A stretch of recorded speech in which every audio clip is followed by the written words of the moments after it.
and I can see all the work that you've done to convert this fear and anger into love and faith.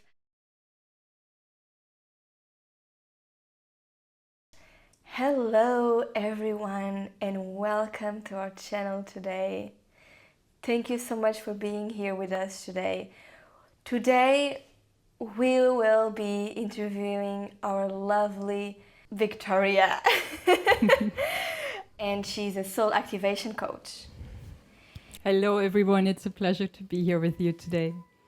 On how to transform fear into trust and faith. So I am your host for today, Patricia. I am a healing coach, and we are Conscious Souls. Beautiful. Let's dive into it, Victoria. Are you ready? Absolutely, let's go. Okay. My first question for you, Victoria, is what is fear? Fear is basically an illusion that appears to be very real and very true because we often base it on past experiences. And past experiences are true. They really happened. So fear is what we learn. Because when we come here to earth, we are love. We are pure. We're pure joy, pure beauty, pure bliss, connected to all that is, connected to our guides, to our angels, to ancestors, to source, to earth, to all sacred life, even non-incarnated life. And so as a baby, we come here, we are just love. And then we choose to be here. We choose our origins, we choose our family, and basically we get conditioned with fear. So fear is an illusion that we learn during our time here on earth. And knowing that it's not who we truly are is something that has helped me a lot. It's not who I really am. So fear is a conditioning. Fear is a conditioning of the people that were already here before, were already here when we entered this earth, when we were born into this earth, and it's basically their projections onto us, of their fears, of their conditioning. Yes, and we are also, of course, contributing. So we are being projected by the fears from our surroundings, our caregivers, teachers, priests, peers even, whatever. But then, of course, it's our perception as well that is co-creating, that is contributing to the illusion of fear. Because when we're here and then we're being told, oh my God, you cannot run to the street, when a mother and a young child, for example, the 2-year-old toddler doesn't understand yet then when it's running to the road that cars can be dangerous and cars maybe don't stop and then they could hurt the child. The child doesn't know that yet, but the mother is running behind that kid and maybe beats it. This is a scene that I see here in France very often, in southern France. And then the child starts crying. So the child associates the road and the cars and the anger of his mother with fear, because it hasn't been given a loving response. An awakened mother, an emotionally mature mother would probably go behind that kid, save it from the car, and then take the kid to the side and tell the kid, my darling, not all cars would stop when you run to the road. So make sure that you stay here with mom, make sure that you stay here with me. Because cars can be dangerous. If they don't stop when you're on the road, they could hurt you. And I wouldn't want you to be hurt because I love you so much. So, you know, we have choices in the way we talk to our children and we raise them. And that's what happens. But so often young mothers are stressed because, especially when you're not ready to have a child, then you project all your anger and your maybe your sleepless nights, whatever it is, onto the child, and you feel sometimes entitled to treat it badly. And then the child associates that with something is wrong with me. And so it starts creating these restrictions, these limitations, you know, because it could do something else wrong, maybe. You know what I mean? I'm getting maybe too far ahead here, but this was just an example to show you how we learn fear based on what is given to us as a response. And then, of course, what we do with these responses, because every child, of course, every single one of us has a different level of sensitivity. We are all individuals. We come here with different Akashic records. We come here with a different, as I said, sensitivity. And some of us are very empathetic. And so we would feel these situations more tragically than others, maybe. But basically, this is what's happening. Fear is what we learn here on Earth. Thank you so much for that, Victoria. I'll move on to our next question, which is, what is the most common fear people have here on Earth, and why? Great question, thank you. So let's fast forward to the future. We are now young adults. We're going to the world with these fears, with these conditioned learned fears, and of course our perceptions of our experiences that happened. For me, what I can share with you, and I'm sure that everyone maybe has a different, you know, lens on this subject, but what I have learned is also through my clients is, I believe, what is the biggest fear? What is our biggest fear? What is what is one fear that everyone struggles with? I believe it is the fear of our own power. There's this great saying from Marianne Williamson who said, our biggest fear is not that we are inadequate. Our biggest fear is that we are powerful beyond measures. So I have been thinking about this quote for more than 20 years now, or I don't know if it's 20 years already, but at least the first time I heard it, it stuck with me. It really did. And it helped me transform and release many of my illusions, you know, fear, false evidence appearing real. Many of my false evidences, by remembering who I truly am. So what is our biggest fear and why? Our biggest fear is the fear of our own power. And why is because our fears oftentimes are based on past experiences. Like I remember, for example, when I came to Earth, everything here seemed so foreign to me. And then when I started being a teenager, I've always been a truth seeker, and I spent a lot of time in nature already when I was a kid and with animals, you know, because for me, they were speaking the truth. And one thing that I became aware of was, wait a moment, I have fears that are way older than I am. I was maybe 13 or 14 physical years in my passport, but the fears that I have, they were often dreams of persecution, of being tortured, of being killed. But oftentimes it was this dream of being persecuted, you know, like somebody was out to get me. And so already I noticed that as a kid, I was hyper vigilant, and I realized, okay, then when I got into spirituality, because my intention was always to find answers for my own things. And when I got more and more into truth seeking and finding out where do these fears come from, I started learning about my past lives. And then I had past life regressions. I had channelings about my past lives just to know kind of like what, to get an idea, you know. I didn't want to know in detail. We don't need to know in detail. But it's sometimes helpful to have an idea what happens so that you can associate certain feelings in your body, in your cells, with maybe traumatic past lifetimes that you had here on Earth.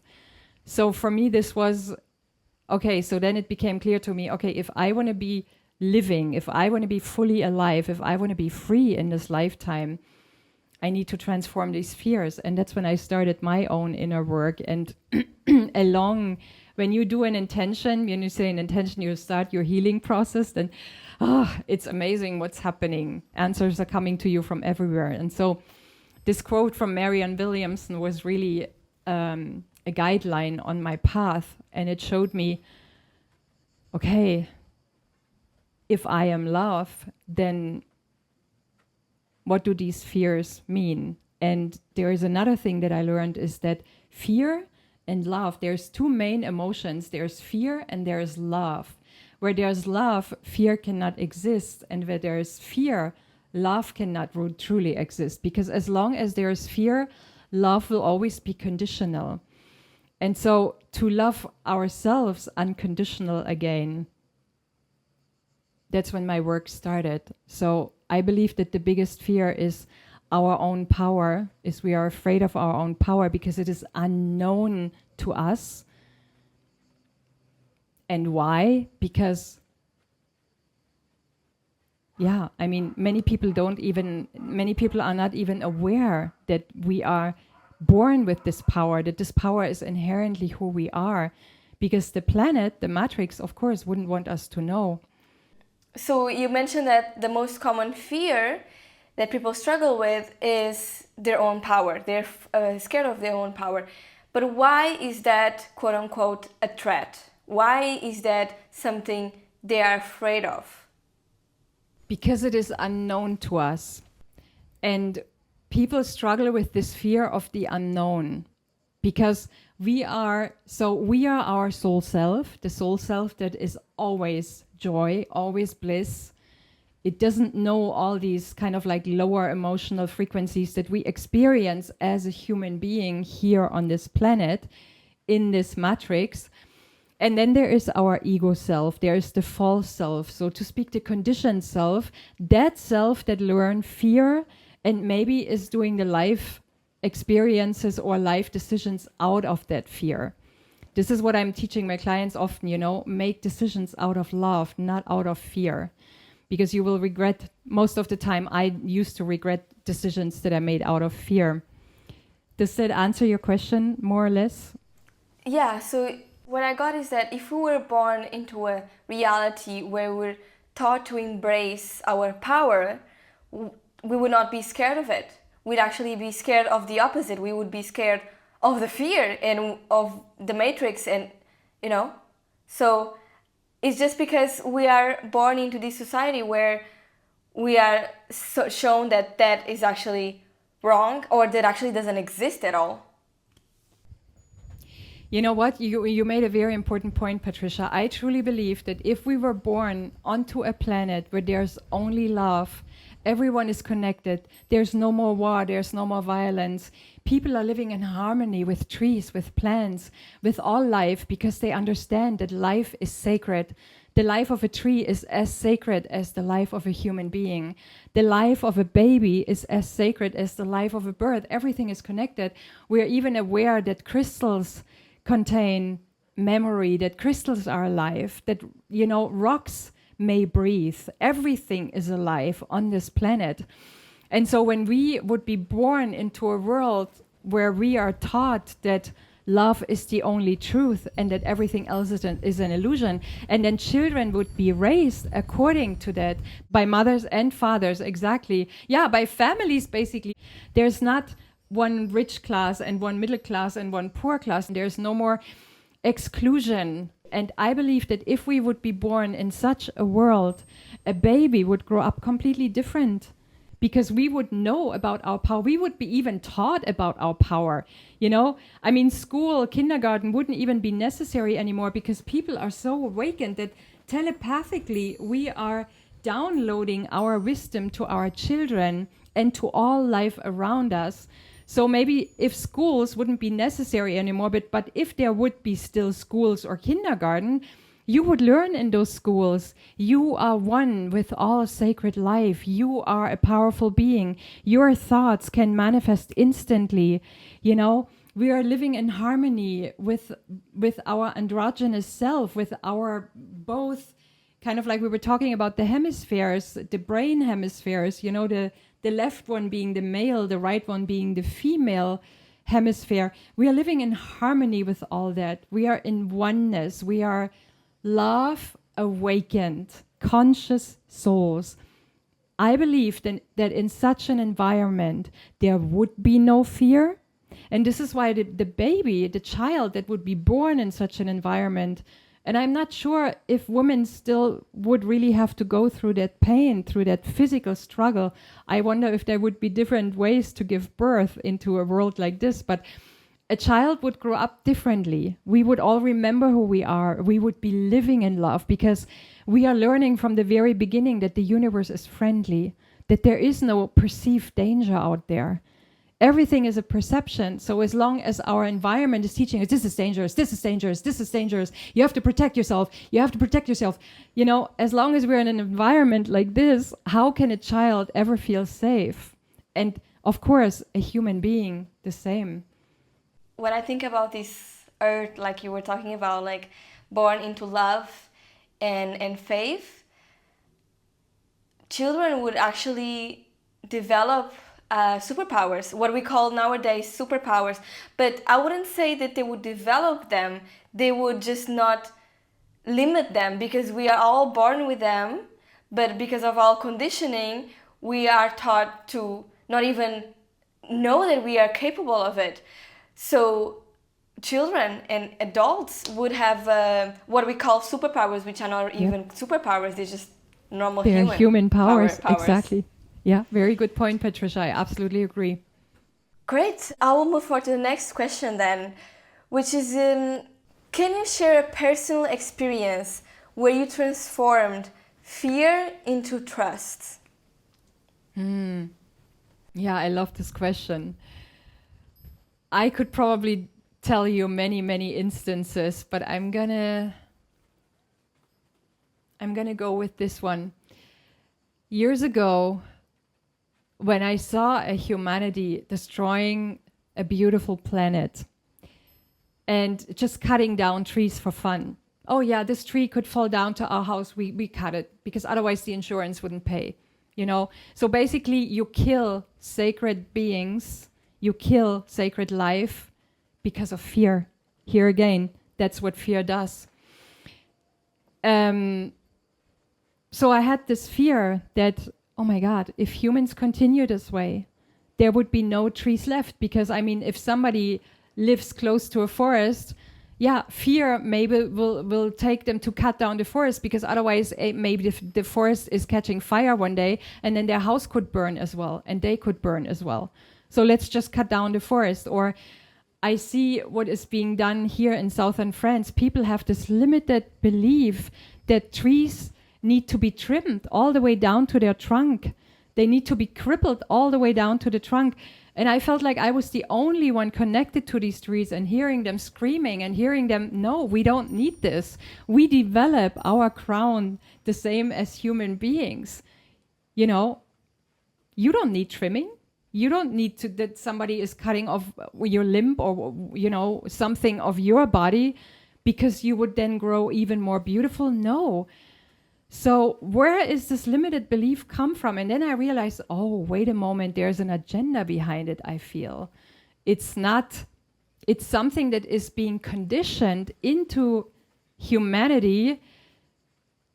And it's kind of like cutting the consciousness, because we are evolving, ever evolving being, like a tree is growing bigger and bigger if humankind lets it, of course, grow the way it wants to. If it doesn't trim it all the way down to the trunk every year, and the tree has to start build the head anew.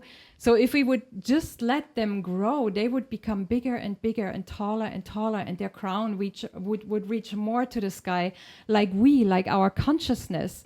We have this evolving consciousness all the time. We are here to see contrast on this planet, on this leading edge space that we have arrived, and we see this contrast and we want to create something better out of this contrast, you know?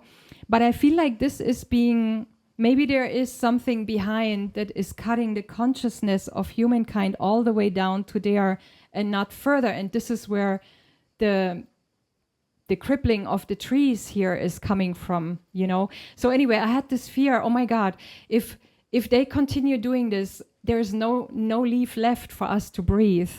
What are the children gonna breathe? We need oxygen. We need trees to transform CO2 into oxygen, you know? We need to breathe. What world we're leaving to our children? So I had this fear. And then I realized I did a holy work around this because I've been with so much anger around these people and this lower consciousness about other life forms that surround us.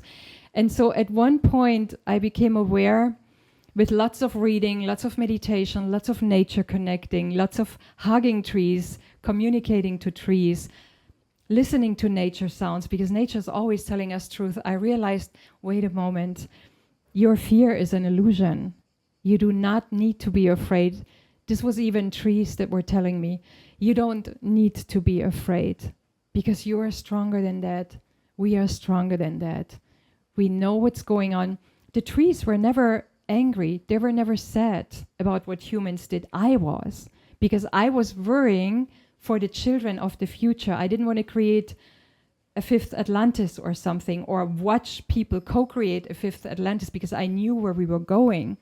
That people, by the way, by killing or not respecting other sacred life forms, they're kind of like digging their own grave. So at one point I realized, okay, I can only truly help transform this fear when I'm standing more in my power and when I am just a beacon of love for everyone I see. And then that's when I started talking to gardeners in a loving way. And that's when they, and you know, before I was trying to talk to them, but it was kind of like an angry and offensive way. And if you are offensive to someone, of course, they get defensive. It's cause and effect, right? But when you go to someone with love and you talk to them with love, then you will get a different response. And ever since I adopted this and I realized, wow, now that I'm so much more in my power, I can even help nature. I can help forests to grow faster. I can help plants to grow faster for future generations. That's, you know, you were talking about superpowers before. That's the superpowers we have. Does that make sense? Yes, yeah. I remember when I met you, I remember this specific audio where you're talking about this where you lived, and then there was these neighbors cutting down the trees and the insurance. You talked to them, and I remember the energy you were on and how frustrated and angry you were at them. As our friendship evolves, I remember us talking about this, and even when I went to see you in France, I could see how much pain you felt towards this experience. And I can see you now, and I can see all the work that you've done to convert this fear and anger into love and faith. So all I say is congratulations, Victoria. This has been an amazing growth, and I'm very proud. Thank you. I just want to make that clear. It doesn't mean that I agree with what humans do to other life forms without even knowing that they're sacred. But if you go with angry energy, with anger towards these people, they are going to get defensive. Whereas Absolutely. if you go with a lovely energy, with a loving energy, maybe they're going to be more open-minded, and maybe something is going to stick. Not that you should hope for it, but that could be the result of actually going with a high vibration towards these situations.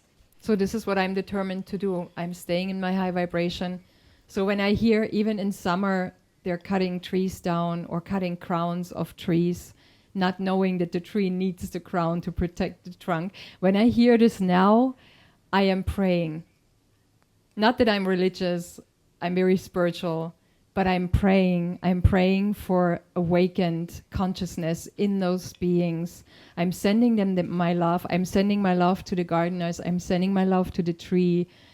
And I'm already seeing other trees around the trees that are starting to grow very fast. And at one point, maybe humans will have the consciousness to realize that every tree is sacred.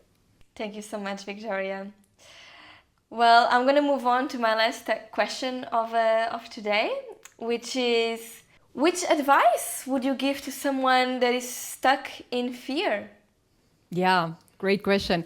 Well, I would say based on everything we have talked about, come back into your power.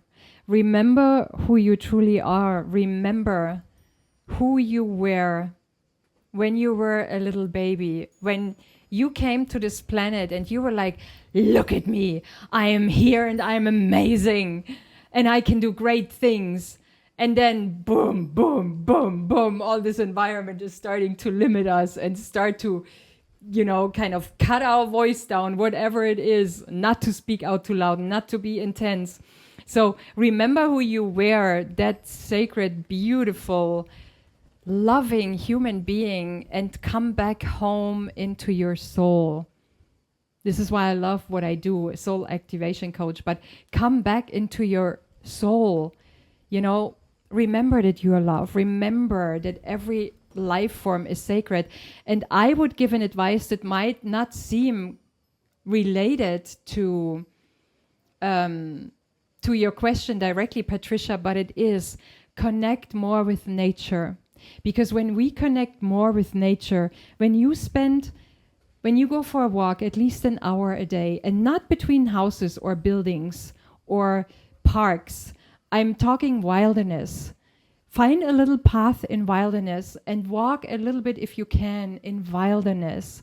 And then get in touch with these plants and those trees.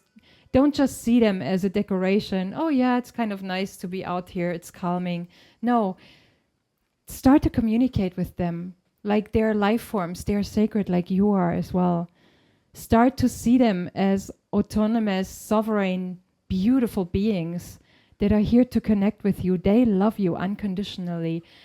And then you will suddenly hear the birds will sing for you. Maybe you come to an intersection and a bird would sing right on your path, or then you would walk somewhere else and a feather would fly right in front of your... Look at these signs of nature. Hear the birds, hear the insects, connect with trees, hug trees, and you will feel their warm embrace hugging you back. I promise you that. So that would be my advice. Connect more with nature. Connect with nature sounds. Make sure you get out of Wi-Fi. Switch off your phone. I have my phone most of the time on airplane mode. As you know, I'm sensitive to radiation, but it's also to be more connected with true magnetic fields. I want to be connected to the Schumann resonance, to all that is, because it is showing us, it is reminding us of our nature. And when we know about our nature inside, it is easier for us to transform and let go of these fears, release them, because they're not who we truly are. Victoria, when you were describing, taking a walk in the nature, in true wilderness, and listening to the birds, and then you're going to start noticing that even during the day, even when you're not in true wilderness, even when you are in the city, there's still some nature around you, and you're going to start listening to the birds because you're rewiring your brain to pay attention to these little signs here and there and to these friends all over. And that really made me almost bring tears to my eyes because it just sounded wonderful and beautiful.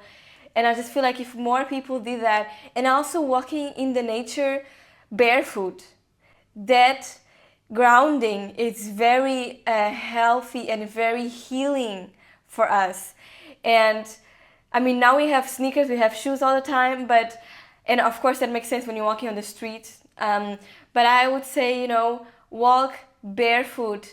Your feet will get used to it, Yeah. And you might be like, I also have these thoughts. Okay, but what if there are ants? And what if there's, stuff I don't want to step in? Just embrace it, Yeah. Embrace it. Now that you're talking about grounding techniques, I just quickly wanted to add, this is so true. Go swimming in wild rivers. Go swimming in the oceans.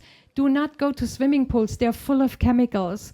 Chemicals are another thing that we need to get rid of. Walk in wild places. It is the plastic actually that separates our soul, the base of our feet from the ground. And if there would be no plastic in between, we could then absorb the energy of the earth. I love that point. I love that you were talking about this. Maybe we can do a separate video on grounding techniques nowadays, you know. But that's definitely something that you want to consider. Yeah, thank you for mentioning that, Patricia. Of course. I mean, I just want to bring the most value to our listeners. And I also wanted to mention what I was hearing from your answer to this question was that we learned that in order to be successful, we have to become this. We have to become that. In order to be happy, we need to become this and that and achieve that and that and that. But in reality, it seems like it's unbecoming everything that we are not, so that we can enjoy joy and happiness and love.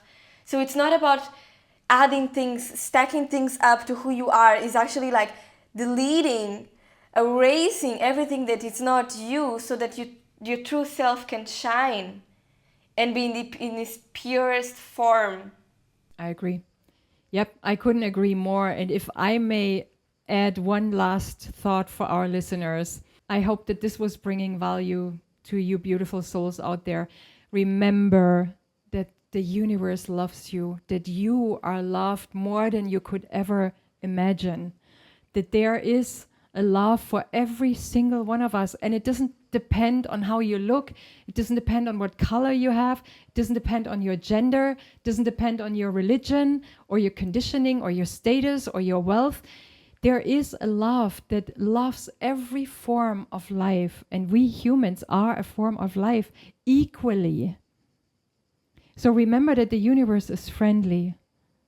And let go of everything that you learned from your parents or from the surroundings, your micro all the way to your macro environment that was maybe teaching you that the universe was not friendly. Albert Einstein said this is the most crucial decision we can do in our lives, whether we decide if the universe is friendly or if the universe is hostile, because based on that belief, we will live our lives. Thank you so much, Victoria. And with that, we've reached the end of our episode today. Thank you so much for spending these 30 minutes with us here. It was lovely to be in your presence. And we are honored to do this with you, for you. Thank you so much. And we'll see you next week. Bye. Bye.